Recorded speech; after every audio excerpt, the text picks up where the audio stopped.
पालकांनो, सावधान.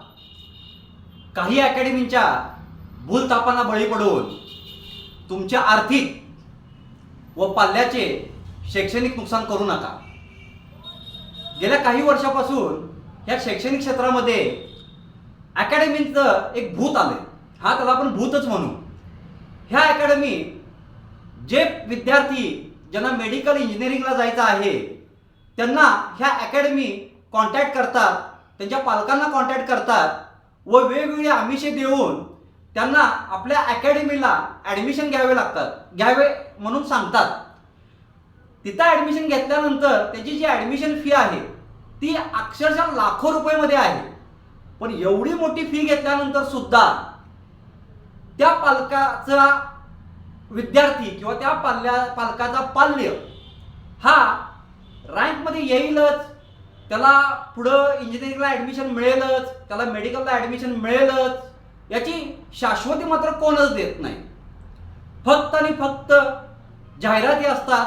फसव्या जाहिराती म्हटलं तर ते वावगं ठरणार नाही. आत्ताच नुकतंच एक महाराष्ट्रभर म्हणा अथवा देशभर जे प्रकरण गाजत आहे ते नीट पेपरफुटीचं प्रकरण. या प्रकरणामध्ये जे सहभागी आहेत त्याच्यामध्ये लातूरमधील एका प्रतिष्ठित किंवा प्रथित यश म्हणा असलेली अकॅडमीचे मोठेगावकर सर यांचा सहभाग बऱ्यापैकी सिद्ध झालेला आहे व त्यांना सीबीआयने नुकतीच अटक केलेली आहे. तर पालकांपर्यंत हे जे काय अकॅडमीचं भूत गेलेलं आहे हे नेमका अकॅडमी म्हणजे काय आहे आणि ह्या 11वी-12वी सायन्सला ॲडमिशन घेणाऱ्या पालकांचा कशा पद्धतीनं ब्रेनवॉश केला जातो आणि पालकांना कसं सांगितलं जातं की अकॅडमी लावल्याशिवाय तुमचा मुलगा हा डॉक्टरला किंवा इंजिनिअरिंगला ॲडमिशन घेऊ शकणार नाही, तो रँकमध्ये येऊ शकणार नाही, असं हे सगळं फसवं वातावरण काही अकॅडमी करत आहेत.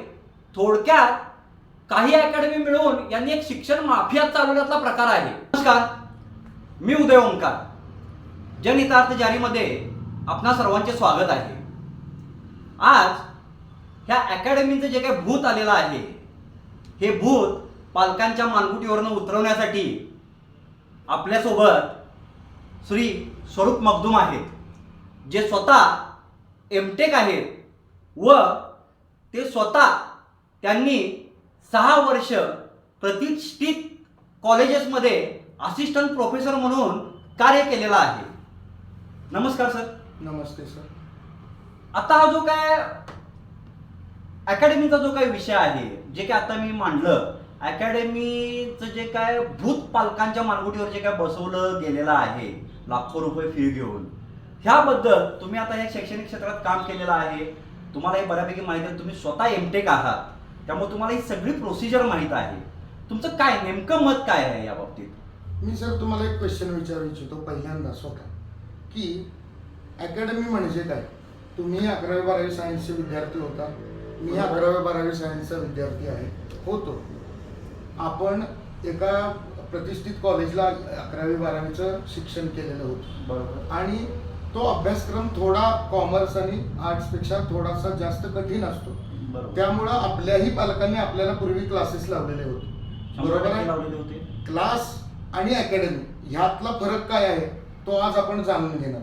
क्लासेस म्हणजे काय की जर आपल्या पाल्याला थोडे बहुत मार्क कमी असतील किंवा त्याला शैक्षणिक कोणती मदत हवी असेल तर त्याच्या प्रोत्साहनासाठी किंवा त्याला मदतीसाठी आपण क्लासेस पूर्वी लावायचो. बरोबर.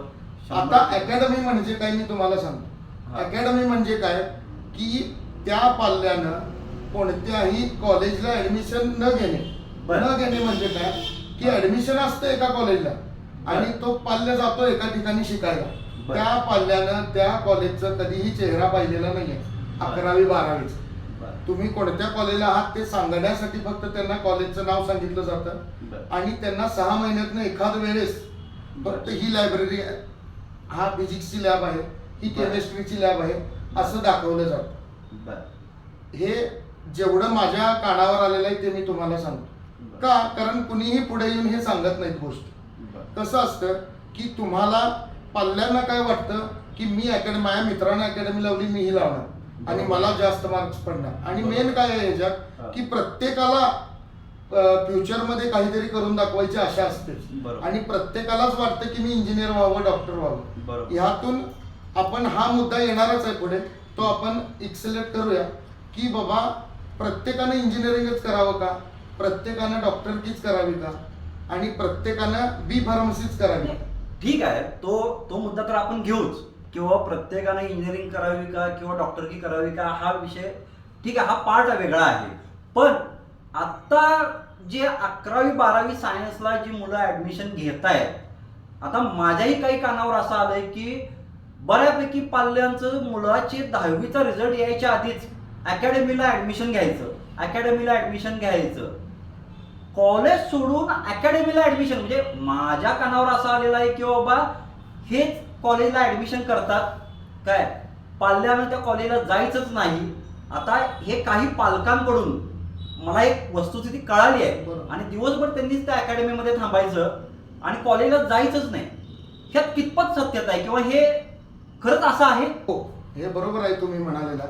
सकाळी 8 वाजता मुलं जातात, संध्याकाळी 4, संध्याकाळी 5 किंवा दुपारी 3 पर्यंत त्यांचे क्लासेस चालतात आणि हे पूर्णपणे मोनोटोनस होऊन जातं त्यांच्यासाठी. एकतर त्यांचा स्पोर्ट्सला ओघ नाही, वाव नाही. कोणत्याही बाबा करिक्युलर ऍक्टिव्हिटीज किंवा एक्स्ट्रा करिक्युलर ऍक्टिव्हिटीज नाही. म्हणजे काय की बाबा असेल एखादी अकॅडमी गॅदरिंग वगैरेही घेत असेल, बट 2 वर्षाच्या अख्ख्या काळात 11वी 12वीच्या मुलांनी अभ्यास सोडून काही दुसरं करू नये का. आणि इतका ओव्हरडोस होता अभ्यासाचा की मुलांना आपण काय करतोय हेच लक्षात राहीना झाले, की बाबा फक्त आपलं शिक्षणच महत्वाचं आहे का आणि बाकीच्या ऍक्टिव्हिटीज आपण जोपासू नयेत का, हाही क्वेश्चन तयार होता. बट कसं आहे की हे 100% बरोबर आहे की मुलं फक्त आणि फक्त अकॅडमीमध्येच जातात. सकाळी 8 ते 3, 8 ते 4 त्यांचा काय असेल तो करिक्युलम चालतो आणि तो पूर्णपणे अभ्यासिका म्हणजे अभ्यासच करणे, प्रॅक्टिकल नॉलेज किंवा करिक्युलर एक्स्ट्रा करिक्युलर त्यांचं काही होत नाही. मला एक सांगा, जर मुलं कॉलेजमध्ये ऍडमिशन घेत आहेत किंवा त्यांच्या बाबा XYZ बाबा कॉलेजमध्ये ऍडमिशन आहे आणि मुलं इकडे दिवसभर बाबा अकॅडमीमध्ये आहेत, समजा एका कॉलेजच्या बाबा साधारण 50 ऍडमिशन तसे असेल, धरून चला की एका वर्गाचे बाबा 50 वर मुलं अकॅडमीमध्ये आहेत, कॉलेजमध्ये मग काय शिकवलं जाते किंवा काय कॉलेज काय करतंय या बाबतीत? मग नुसती नावालाच ऍडमिशन ही कॉलेजमध्ये? मग हो, यांचे बरेचसे कॉलेजेस असे आहेत की ते म्हणजे आपण आता सांगलीचं क्वेश्चन धरू, आपण सांगलीच्या अकॅडमीज धरू, त्यांचे कॉलेजेस मालगावला आहेत, कुणाचे बाबा आउट ऑफ सांगली असे कॉलेजेस आहेत की त्यांना काही फरक पडत नाही, त्यांचं अकॅडमीत ऍडमिशन आहे, ती मुलं इथे अभ्यास करतात, ती कोण आहेत तेही त्यांना माहित नाही. इव्हन तुम्हाला एक सांगायची गोष्ट झाली तर मुलांच्या ज्या पालकांचे तक्रार आहेत की बाबा मुलांचे रिझल्ट आमच्या कमी आहेत, तर अकॅडमीकडनं काय सांगितलं जातं, त्यावेळी मात्र हात झटकले जातात, तुम्ही कॉलेजला चौकशी करा, फॉर्म भरायचा आहे, रिव्हॅल्युएशन म्हणजे काय, रिचेकिंग म्हणजे काय, याची माहिती अकॅडमीकडून त्या पालकांना किंवा पाल्याला दिली जात नाही. अशा वेळी मग त्या पाल्याने कुठे जायचं, हा मोठा विषय. ह्यासाठीच आपण जनजागृती म्हणून आपण हा विषय काढणं गरजेचं आहे. 100% काढणं गरजेचं आहे. कारण का आज मी 11वी 12वी सायन्स केलेलं आहे, मी सायन्सचा विद्यार्थी आहे, तुम्ही एमटेक केलं म्हणजे तुम्ही सायन्सचे विद्यार्थी आहात. तर 3-3 तास आम्ही प्रॅक्टिकल्स केलेत, 3-3 तास आम्ही प्रॅक्टिकल्स केलेत. आम्हाला लॅबोरेटरी म्हणजे काय माहित होतं, आम्हाला लॅबोरेटरीमधली इक्विपमेंटची नावं माहित होती. पण जर आज ही मुलं अकॅडमीमध्ये असतील तर मग प्रॅक्टिकलला कधी जातात, काय नेमकं ते नियोजन काय आहे यांचं? प्रॅक्टिकलला जातात का फक्त नावापुरतं जाऊन हजेरी लावून येतात, काय नेमकं काय केलं जातं? प्रॅक्टिकल्स घेतली जातात, आठवड्यातनं एखाद्या वेळेस त्यांना एका व्हेकलची सोय करून दिलेली असते, त्याप्रमाणे ती मुले जातात. आठवड्यातून एखाद्या किंवा 2 आठवड्यातून एखादा त्यांचा सेशन होतो आणि एका दिवसात सगळे प्रॅक्टिकल्स होतात. मी फ्रँकली सांगतो, आपण एका आठवड्यात एका विषयाचं एक प्रॅक्टिकल करायचं, तुम्हाला किती लक्षात राहायचं आणि मलाही किती लक्षात राहायचं सांगा बरं. जर आपल्याला एका दिवशी एक प्रॅक्टिकल केलेलं लक्षात राहत नसेल प्रॉपरली, तर त्या मुलांना एका दिवसात एका विषयाचे 4 आणि 5 प्रॅक्टिकल्स केलेले कसे लक्षात राहणार आहे? हे योग्य आहे का? 100% नाही. मी म्हणतो त्यांचं म्हणणं आहे की आम्ही क्लासेस हे म्हणजे प्रॅक्टिकल सुद्धा घेतले जातात, हो घेतले जातात, बट एका दिवशी 4 प्रॅक्टिकल आहे, हे एक प्रॅक्टिकल लक्षात ठेवणं कठीण असतं. कठीण असते. 4 प्रॅक्टिकल कशी मुलांच्या लक्षात राहणार? नाहीत राहू शकत. आणि याच्या उपर त्यांना दिशाभूल काय आहे की तुम्ही काळजी करू नका, प्रॅक्टिकलचे फुल मार्क्स दिले जातात. बर त्यामुळे मुलं बिंदास्त असतात हो. बर त्यांना मिळतील ही मार्क. बर. इंटरनल मार्क्स हे शाळेच्या किंवा कॉलेजेसच्या हातात असतात. बर. इंजिनिअरिंगला सुद्धा तुम्हालाही माहिती आहे, शिक्षक जर चांगला असेल आणि एखादा पडझडता विद्यार्थी असेल आणि त्याचं जर बॅकग्राऊंड चांगले असेल आणि तो होतकरू असेल तर आमच्याकडूनही एखाद्या वेळेस कधीतरी 2-3 मार्क एक्स्ट्रा दिलेले गेलेले असतात. ठीक, नो इश्यू. बट कसं आहे की तुम्हाला त्या विषयातलं 0% नॉलेज आहे आणि तुम्हाला 30 आउट ऑफ 27 देणं, 30 आउट ऑफ 35 देणं, 30 आउट ऑफ 25 देणं हे कितपत योग्य आहे जर तुम्हाला नॉलेजच नसेल तर. बर, म्हणजे थोडक्यात असं आहे की आता जे काही नीटचं पेपर फुटीचं प्रकरण झालेलं आहे, ठीक आहे, हे प्रसारमाध्यमांसमोर आलं, तो पेपर लीक झाला हे समजलं आणि त्याच्यामध्ये बाबा लातूरमधील एक प्रतिष्ठित अकॅडमी म्हणा किंवा कोचिंग क्लासचे बाबा प्रतिष्ठित सर जे त्यात सहभागी आहेत हे सिद्ध झालेलं आहे.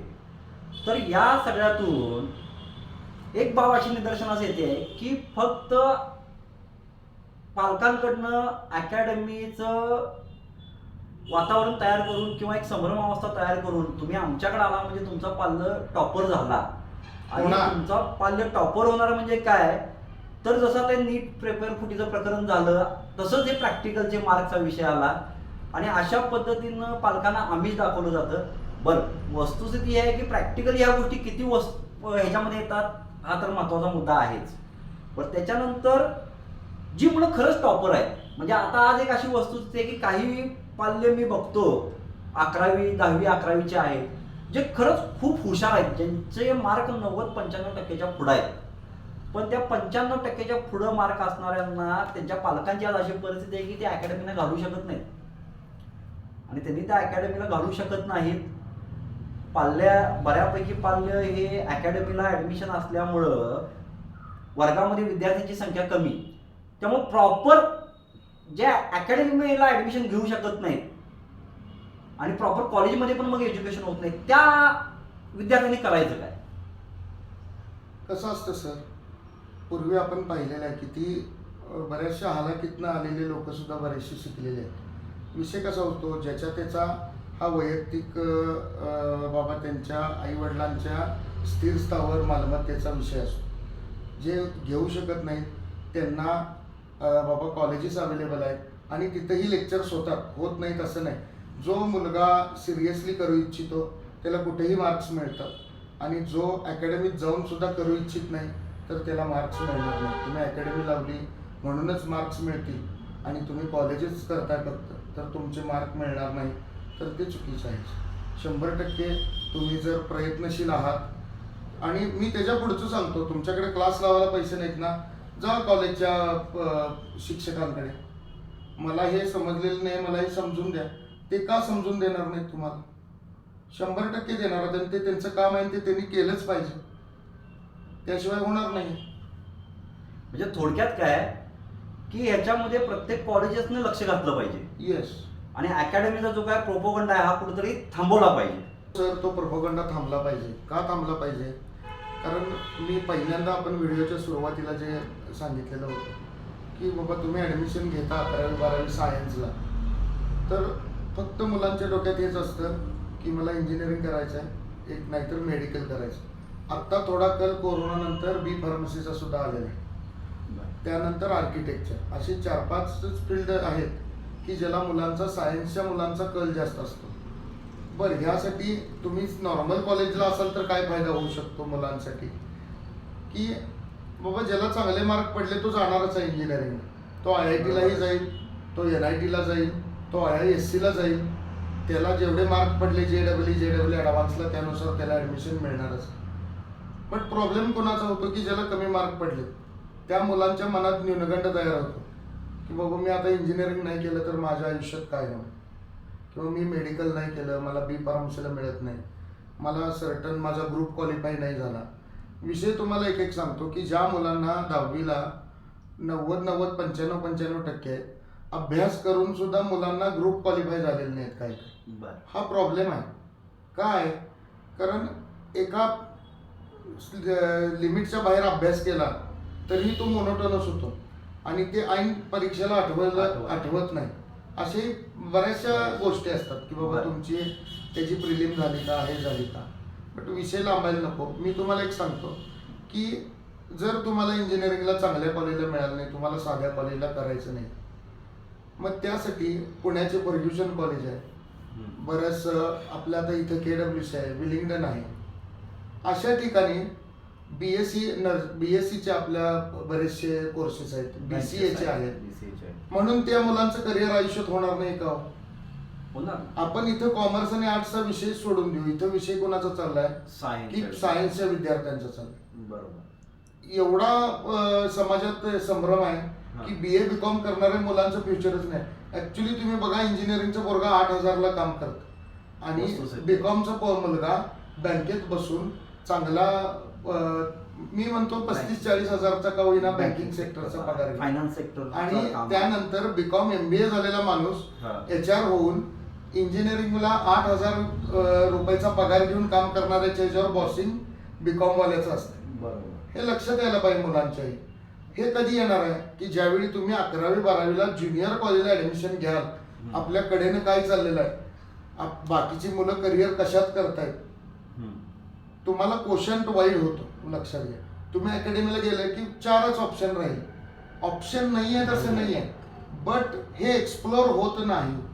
हे एक्सप्लोर करण्यासाठी मी पालकांना विनंती करतो की त्यांनी बाबा आपल्या पाल्याला 11वी-12वी ज्युनियर कॉलेजला ऍडमिशन घ्यावं, जेणेकरून काय होईल, त्याला ऑप्शन्स किती आहेत आणि फक्त इंजिनिअरिंग, मेडिकल आणि B.Pharmacy म्हणा, आर्किटेक्ट म्हणा, हेच 4 कोर्सेस नाही आहे की जेणेकरून तुम्ही सक्सेसफुल होऊ शकाल आयुष्यात. कोणतंही करिअर हे आपल्याला सक्सेसफुल करून देऊ शकतं. त्यामुळं माझी खरोखर पालकांना विनंती आहे की ऍडमिशन घेताना तुम्ही ज्युनियर कॉलेजला घ्या मुलांना. तुम्हाला क्लासेस लावायचे असतील क्लासेस लावा, काही प्रॉब्लेम नाही आहे. तुम्हाला एक्स्ट्रा कोचिंग द्यायचं आहे, तुमच्याकडे पैसे खूपच जास्त आहेत, सेपरेट क्लासेस लावा. म्हणजे आपण त्याला काय म्हणतो, स्पेशल बॅच किंवा स्पेशल टीचर बोलवून द्या, काही प्रॉब्लेम नाही आहे. बट तुम्ही ज्युनियर कॉलेजला ऍडमिशन घ्या. थोडक्यात काय तर अकॅडमीचे जे भूत आहे, तर ह्या भूतांनी पालकांच्या मानगुटीवर बसून किंवा पालकांच्या डोक्यात एकच बसवलंय की तुमच्या पाल्याला जर इंजिनियर व्हायचं आहे, डॉक्टर व्हायचं आहे, किंवा त्याला 12वीला चांगले मार्क पाडायचे आहेत, एंट्रन्स एक्झाम चांगल्या स्कोर करायची आहे, तर आमच्या अकॅडमीशिवाय पर्याय नाही. पण वस्तुस्थिती अशी आहे की सगळे स्टुडंट तसा स्कोर करतील याची गॅरंटी नाही आहे. सगळे स्टुडंट बाबा एंट्रन्समध्ये टॉप करतील याची गॅरंटी नाही आहे. जे विद्यार्थी ॲव्हरेज आहेत पण पालकांच्या मानगुटीवर बसलेल्या या भूतानं पालकांना सांगितलंय की नाही नाही, तुझ्या मुलाला आमच्या अकॅडमीतच ऍडमिशन घ्यायला लाव किंवा घे, पण मुलगा तर ॲव्हरेज आहे, त्या मात्र पाल्याची कुचंबन आहे. त्यांचा पालकांसाठी बोला सर, काय म्हणत होता? त्यासाठी एक मी विचारू इच्छितो, जे 11वी-12वी झालेले आहेत अकॅडमीतून आणि ज्यांना कमी मार्क्स आहेत, तुम्ही कुठल्याही ज्युनियर कॉलेजच्या विद्यार्थ्याला विचारा की बाबा एखाद्याला कमी पडले, काय आजारी असेल तो, त्याला ऐन टाइम एक्झामला आठवलं नाही, काही तर प्रॉब्लेम झाला, तुम्हाला ज्युनियर कॉलेजमधले शिक्षक वेगवेगळे करिअर ऑप्शन सांगतील. बट तेच तुम्ही अकॅडमीच्या ज्या विद्यार्थ्यांना विचारून बघा की ज्यांना कमी पडलेत आणि त्या अकॅडमीच्या शिक्षकांनी त्यांना हे नको, तू JEE ठीक आहे, तुला झालेलं नाही आहे, तू दुसरा करिअरचा ऑप्शन चूज करतोस का बघ, हे सांगत नाही. तुम्ही रिपीट करा सर, परत JEE करा, परत हे करा, म्हणजे गायडन्स नाही आहे. लक्षात घ्या, त्यांचं म्हणणं एकच आहे की तुम्ही IIT ला जाऊ शकता, तुला ह्यावेळी नाही पडले पुढच्या वेळी कर. जसं आपल्या काळात MBBS साठी व्हायचं, मुलं 3-3 वर्ष MBBS साठी एक्झाम द्यायची आणि 4थ्या वर्षी इंजिनिअरिंगला घ्यायची.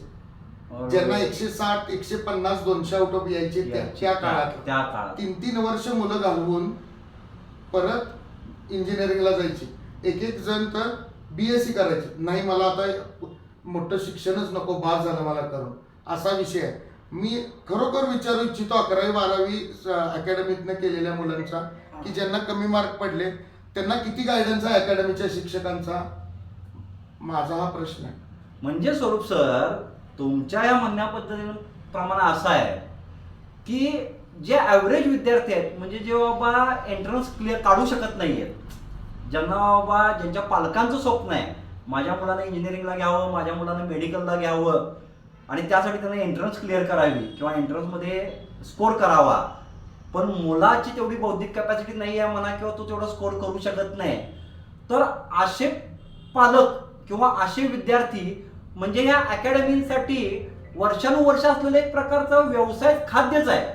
म्हणजे थोडक्यात काय की अकॅडमी पालकांना सुद्धा सांगत नाही आणि त्या पाल्याला सुद्धा सांगत नाही की बाबा तू स्कोर नाही करू शकत. होय ना, हे एक मिनिट, तुमची जी बौद्धिक कॅपॅसिटी आहे ती तेवढी नाही आहे आणि ती एवढी बौद्धिक कॅपॅसिटी नाही आहे, त्यामुळे तू अदर करिअरचे ऑप्शन घे. जसं आता तुम्ही म्हटला की कॉलेजमध्ये कळतं, पण हे अकॅडमीवाले सांगत नाही. ते काय सांगतात, तू परत स्कोर कर, तू परत नीट दे, तू परत जीई दे. म्हणजे पालकांकडून परत त्यांना एका वर्षाची फी लाखो रुपयामध्ये घेतली जाते. थोडक्यात म्हणजे हे अकॅडमी म्हणजे पालकांच्या मानगुटीवर बसलेला विक्रम वेताळच म्हणावा लागेल, जो यांची पाठ कधीही सोडणार नाही. आणि पालकांनी यासाठी सजग होणं खूप गरजेचं आहे. आपल्या मुलाची नेमकी बौद्धिक कॅपॅसिटी किती आहे आणि एक स्टेटस सिम्बॉल असेल की बाबा माझ्या मित्राच्या मुलानं अकॅडमीला ॲडमिशन घेतलं, माझ्या अमुक अमुक पाहुण्याच्या मुलाला एवढे ॲडमिशन एवढा स्कोर झाला म्हणून माझ्या मुलानं पण हेच केलं पाहिजे, हे गरज नाही आहे आणि काळाची गरज सुद्धा नाही आहे. आज करिअरचे खूप मार्ग आहेत. आज आर्थिकदृष्ट्या सक्षम बनण्यासाठी डॉक्टर इंजिनियरच होणं गरजेचं नाही आहे, हे पहिल्यांदा पालकांनी समजून घ्यायला पाहिजे. आणि आपल्या मुलाची बौद्धिक कॅपॅसिटी बघून, आपल्या मुलाची आवड बघून, आपला मुलगा नेमका काय करू शकतोय आणि कशामध्ये टॉप होऊ शकतोय, मग कदाचित तो स्पोर्ट्समध्ये होईल, कदाचित तो कलेमध्ये होईल, कदाचित तो इंजिनिअरिंग मेडिकल सोडून अदर जे सायन्सचे आहेत, मग BCA आहे, BSc MSc आहे, त्याच्यानंतर PhD आहे, बरेच ऑप्शन्स आहेत, त्याच्यामध्ये तो त्याचं करिअर चांगल्या पद्धतीने बनवू शकतो. त्यामुळं जनहितार्थ जारीमध्ये किंवा जनहितार्थ जारीद्वारे आम्ही सर्व पालकांना विनंती करतो, थोडंसं सजग व्हा आणि ह्या अकॅडमीचं जे काय भूत तुमच्या मानगुटीवर बसलंय किंवा तुम्ही बसवून घेतलंय ते पहिला काढून फेकून द्या. धन्यवाद. असेच जनहितार्थ व्हिडिओ पाहण्यासाठी आम्हाला फॉलो करा. अकॅडमीबद्दलचे हे जे काय व्हिडिओ आहे याचे काही पुढील भाग आम्ही नक्कीच लवकर घेऊन येऊ, त्यासाठी आम्हाला अवश्य फॉलो करा. नमस्ते सर. धन्यवाद. धन्यवाद.